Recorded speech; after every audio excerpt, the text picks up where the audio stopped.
Hi, I'm John Becker, here to introduce Chapter 16.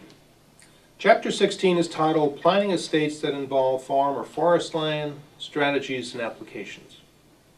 In a sense, Chapter 16 is close to the end of the road of giving you an opportunity to look at how all the various kinds of things we've talked about earlier can be used to identify some very specific strategies that individuals involved in estate and succession planning should be considering as they develop estate plans of their own.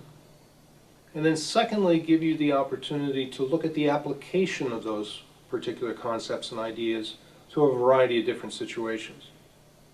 You probably have come to realize at this particular point in the course that there are a variety of different issues that have particular application and of some significance. How property is owned, whether it's subject to federal estate taxes, how those taxes could be avoided, impact on the business, the need to incorporate into the business planning the succession component, both identifying who that successor is going to be and how that successor is going to gain the knowledge, experience, and ability that they need to make that particular business successful. So in a sense, this becomes a very important chapter and tries to pull together what we've talked about in most of the previous chapters. So take a look at these particular kinds of examples and the strategies that are going to be applied in the examples. The strategies are really summaries of some of the things we've mentioned before. When we've identified the strategies, we'll reference you back to the particular language in the course that identifies what that concept is. If you need to go back and refresh your memory or your recollection about those particular concepts, please feel free to do so.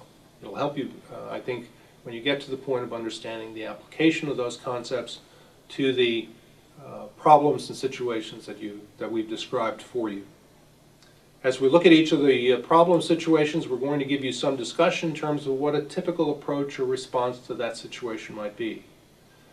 Recognize that there are many different types of solutions that can be applied to any particular estate or succession planning situation, but what we're suggesting to you is just one way in which you could approach that situation. So good luck with Chapter 16.